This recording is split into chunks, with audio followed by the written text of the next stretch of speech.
mtoto wako mkono, bali tazama, nimejua kwamba kweli unanipenda kama huko nizuilia mwanao mpendwa wa pekee. Angalia nyuma, uangalie kondoo na ukombozi. Ni kwa sababu ya ile damu ya Yesu Kristo. Maana wewe ulipozaliwa, kitabu cha Yeremia 1 inasema, wewe Yeremia usiseme wewe ni mtoto, ni kwa sababu nilikujua kabla hujaumbwa kwa tumbo la mama yako, na kabla hujatoka nalikutakasa. Bwana Yesu asifiwe. Nalikutakasa. Sikukutakasa kwa bure, bali nimekutakasa wewe uwe nabii. Bwana Yesu asifiwe. Bwana asifiwe. Wewe ni nabii wa kutoa maneno ya Bwana.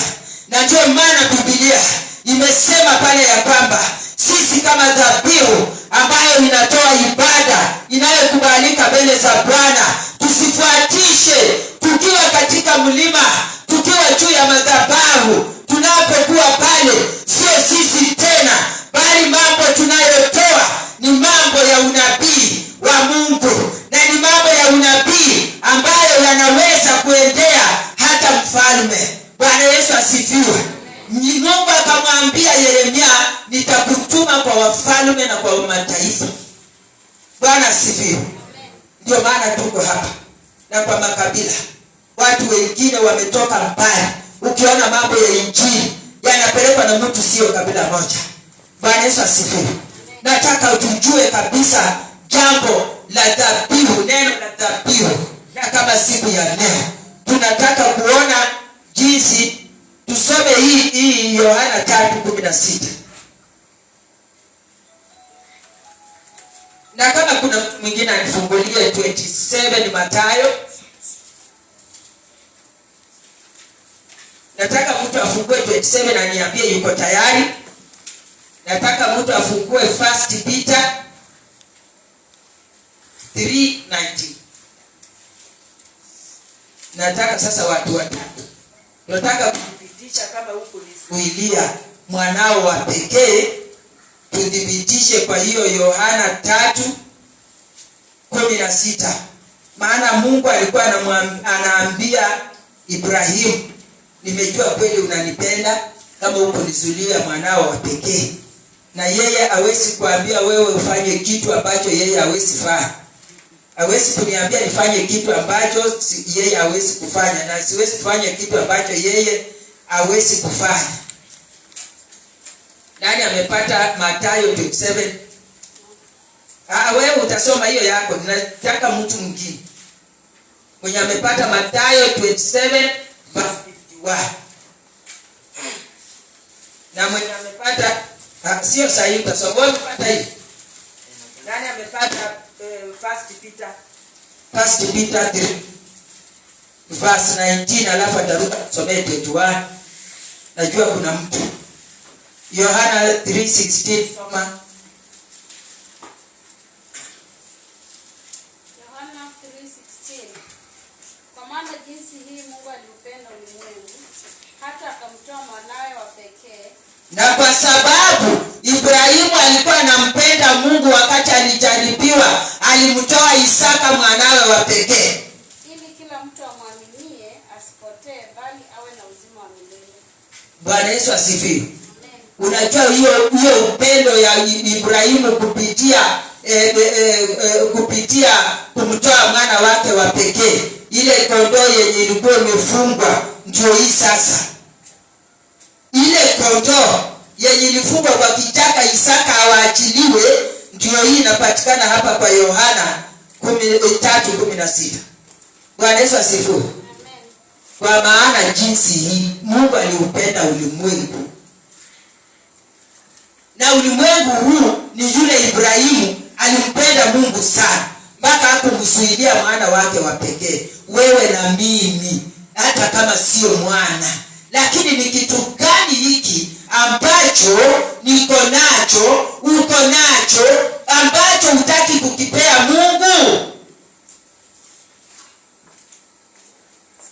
Mathayo 27. Sikia maneno ya huyu mwana wa pekee ambaye ametolewa. Tumuone tena hapa kwa 27:51. Mathayo 27 mstari wa 51. At that moment the curtain of the temple was torn in two from top to bottom. Baada ya kufungwa na kupelekwa na kuteswa na wale Wayahudi na waandishi wale wa Mafarisayo na nini, basi baada ya yeye kuenda pale kwa msalaba, pasia la hekalu lilipasuka. The earth shook, the rocks split. Yes. Miamba ilitetemeka. Napenda mahali hapa, tutaenda kuikamilisha huko. Kwa nini pasia ya hekalu ilipasuka? Pasia ya hekalu ilipasuka, yaani watu wote wakawa wamewekwa huru, wanaweza kuingia kwa ujasiri. Wale walio na moyo, wale ambao wamefanyika ibada, ndio wanaweza kwenda kwa ujasiri huo. Bwana Yesu asifiwe. Kiswahili inasema, na tazama pasia la hekalu likapasuka vipande viwili toka juu hata chini. Hekalu ni ndani ya nyumba kama hii ambayo sasa tunakaa. Kuna pasia ambayo ilikuwa hapa, sio sasa. Siku ndio ile pasia ilipasuka ili kusudi yule ambaye amebeba msalaba katikati yetu pale anaweza kuingia mahali hapa kwa ujasiri. Kwa sababu tumeona mlima kwa yale maandiko, tumeona madhabahu kwa yale maandiko, na hata tukiona yule Isaka aliwekwa juu ya madhabahu pamoja na zile kuni zilikuwa zimewekwa, na yeye akawekwa juu ya zile kuni. Lakini Bwana akasema, sasa nimeona kumbe una upendo. Labda upendo huu wa Ibrahimu kwa rafiki wa Mungu ni wewe ndio unaupokea au mimi. Basi ndio maana hii pasia ya hekalu hapa hivi ni makuhani tu walienda. Tena walienda kwa kutetemeka, mtu kwa zamu yake akiwa amefungwa kamba, watu wengine wako nje, hakuna mtu angeingia, ili kusudi mtu asikaribie madhabahu. Kama ataenda pale visivyo, angeweza kufa, na hakuna mtu sasa angekaribia ile kamba. Ingesaidia watu wa nje wamtoe pale nje. Nopo itabu. Watu walipoenda waliogopa hata kuingia ndani ya hekalu. Sasa hii ni hekalu. Biblia inasema ndani ya hekalu, wakati Yesu alikuwa pale msalabani, pasia la hekalu likapasuka vipande viwili toka juu mpaka chini.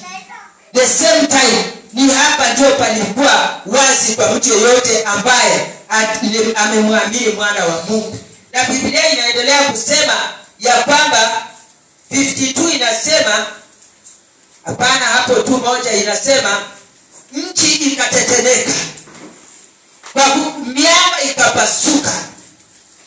Zamani zile watu walikuwa wamewekwa kwa miamba, lakini sasa nchi imetetemeka, miamba imepasuka, makaburi yakafunuka, ikainuka miili mingi ya watakatifu waliolala. Nao wakiisha kutoka makaburini mwao baada ya kufufuka kwake, wakaingia mji mtakatifu, wakawatokea wengi. Bwana Yesu asifiwe. Niunganishie na hiyo 1 Peter. Unaona vile wewe ni dhabihu takatifu. Kumbe kuna wale walikuwa wamelala kabla ya Yesu kuja, ambao ni watakatifu.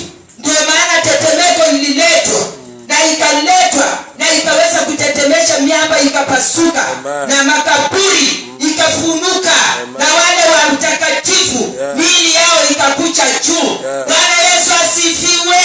Yesu angefikia kila kiumbe katika jina la Yesu. Biblia imetuambia wewe ndio dhabihu, na wewe ni dhabihu iliyo takatifu. Na kitu unakuja fanya ndani ya nyumba hii ya Mungu ni kuweza kujitoa. Chochote ambacho unafanya kiwe ambacho kinamwakilisha Mungu mahali hapa, ndiposa nguvu za Mungu zikaweze kushuka. Hata kama ukiwa hapa, Bwana, mambo yaliyotendeka msalabani yakafuata wale ambao walikuwa wamelala. Biblia inatuambia walikuwa wamelala, walikuwa hawajakufa. Bwana Yesu asifiwe. Nisomee hiyo Peter. 1 Peter 3 verse 19, alafu utaruka uende verse 21.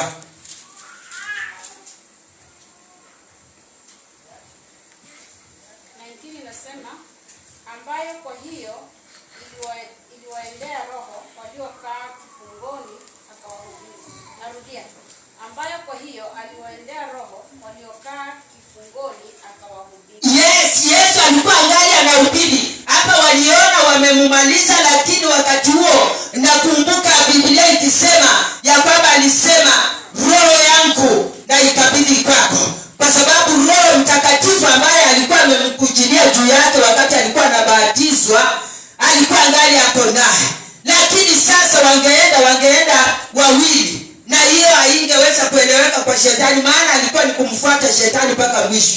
So alikuwa anaendelea kuhubiri, na mahubiri yake lazima ingefikia wale waliotangulia, na ndio maana aliwaendea wale ambao walikuwa wamelala. Ikamilishe 21. Mfano wa mambo hayo ni ubatizo. Yes. Unaowaokoa ninyi pia siku hizi. Sio kwa kuwekea mbali uchafu wa mwili, Yes. bali jibu la dhamiri safi mbele za Mungu. Amen. Sikia maneno ya dhamiri. Dhamiri iko wapi? Dhamiri iko wapi? Si ni ndani yako? Ndio hapo. Dhamiri, sijui niseme ile kikuria kienda wapi? Umekata kwa hiyo tetwa. Hapana. Usomalishi. Malisha hiyo tetwa. Kwa kufufuka kwake Yesu Kristo. Maisha. Yes. Unaona dhamiri, watu wale waliolala, dhamiri zao zilikuwa zilishuhudia wema ama zilikubalika. Kama vile Biblia imesema ya kwamba itoeni miili yenu iwe dhabihu iliyo safi, takatifu, ambayo inampendeza Mungu wakati tunatoa ibada. Yaani kukubalika. Hao waliolala ambao miili iliinuka ni wale ambao dhamiri zao hazikuwa na jambo lolote. Nasema nini dhamiri? Hapa tumepata hekalu kwa Yesu Kristo, pale tulipata sadaka, tukapata mlima, tukapata madhabahu, tukapata dhabihu ambao hiyo sadaka.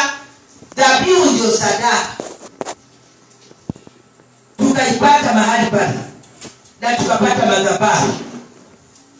Na hapa Yesu ndani ya hekalu. Ndani ya hekalu ilikuwa kitu fiche hapa. Mtu yote angeenda huko. Ilikuwa ukiingia pale tena kuingia pale kwa hiyo mlango ndio kuchukae hapo. Pale tena kuna kitu utasimama pale kwanza utubu ndio uingie. Ukae hapo. Hapa uingie. Bwana asifiwe.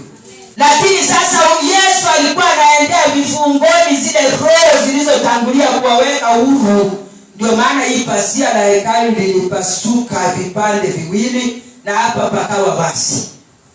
Biblia inasema kwa Waebrania kwamba uende kwa ujasiri ambao tuko na moyo mweupe.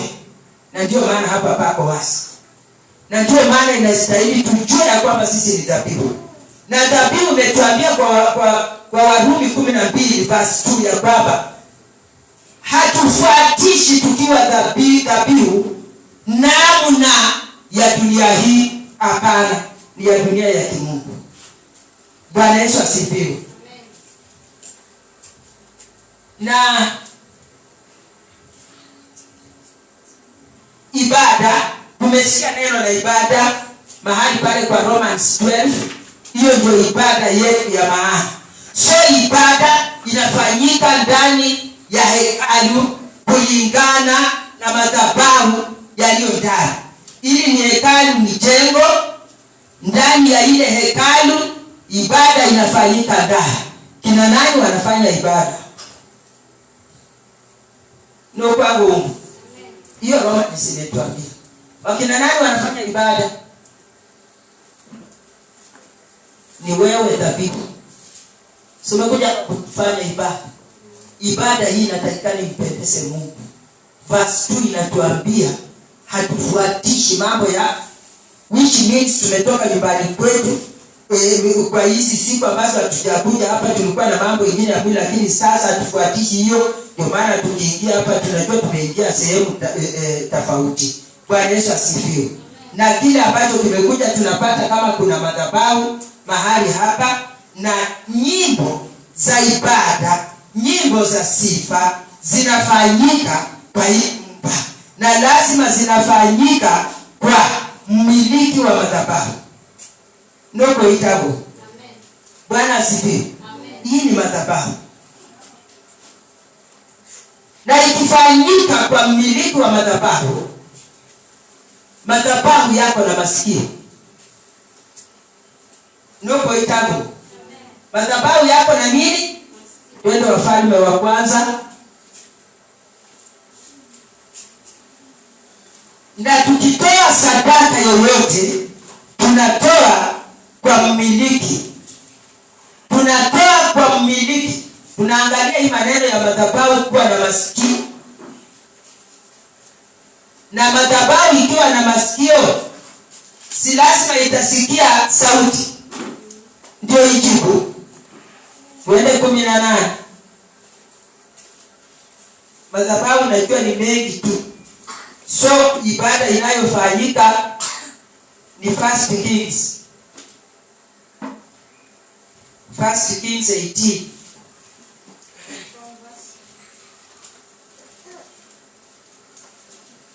Acha kutafutie verse ya kuanzia.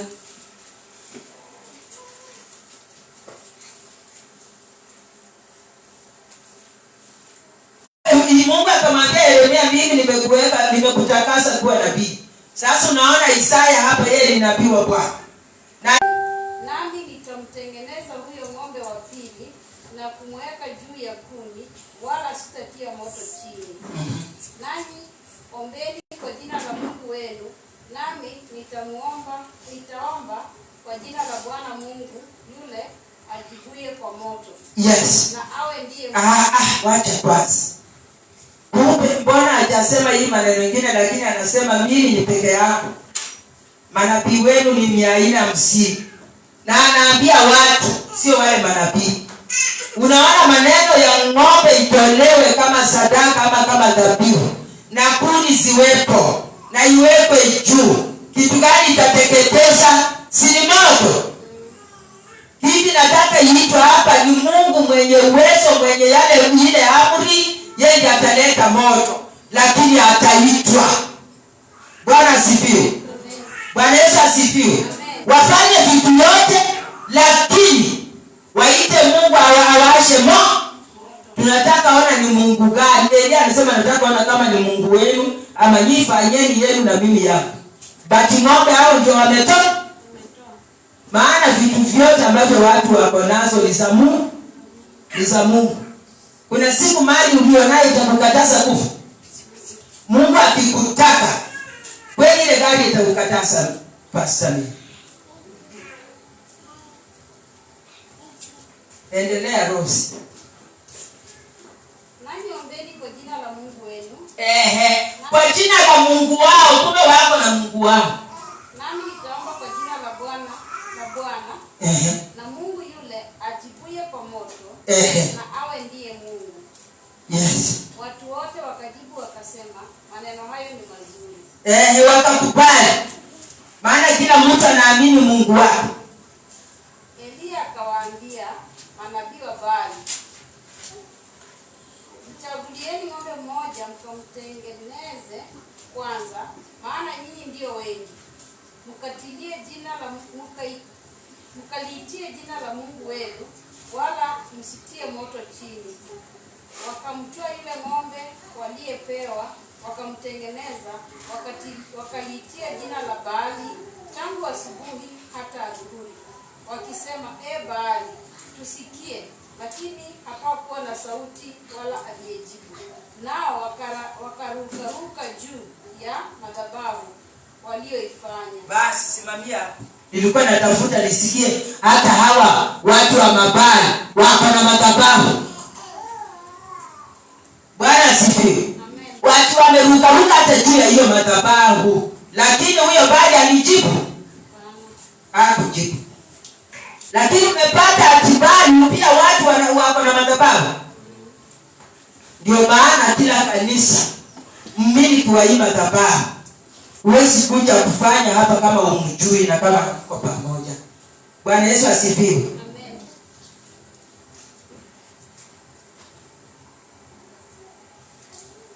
Nataka uingie kwa Elia. 30. Soma 30. Wewe hiyo kitabu wenu ukisomea nyumbani kabisa utaona kile kilifuata. Nisomee 30.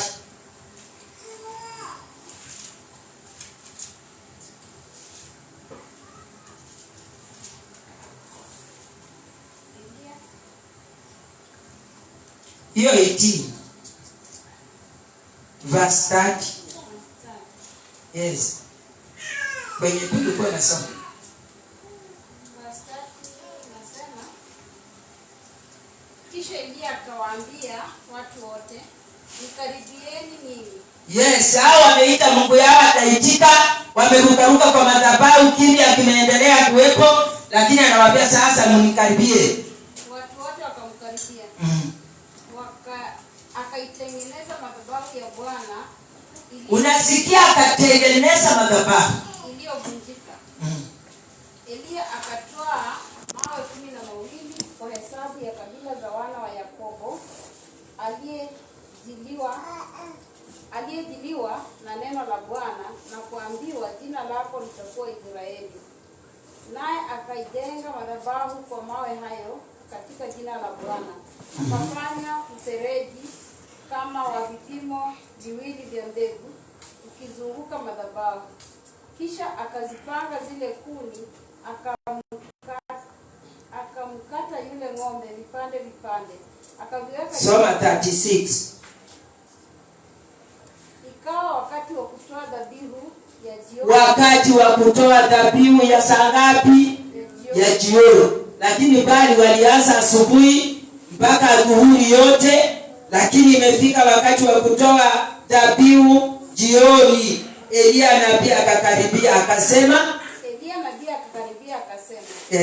Bwana Mungu wa Ibrahimu, wa Isaka, wa Israeli, nikane leo ya kuwa wewe ndiye Mungu katika Israeli, na ya kuwa mimi ni mtumishi wako, na ya kuwa nimefanya mambo haya yote kwa neno lako. Unisikie Bwana, unisikie, ili watu hawa wajue kuwa wewe Bwana ndiwe Mungu, na ya kuwa wewe umewageuza moyo wakurudie. Ndipo moto wa Bwana ukashuka, ukaiteketeza sadaka ya kuteketezwa na kuni na mawe na mavumbi, ukayaramba yale maji yaliyokuwamo katika mfereji.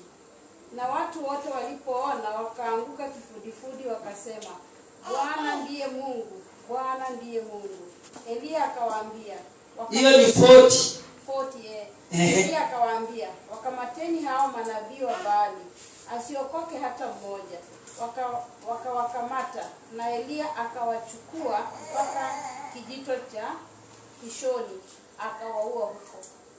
Amen. Nataka msikie, wale watu walikuwa wengi.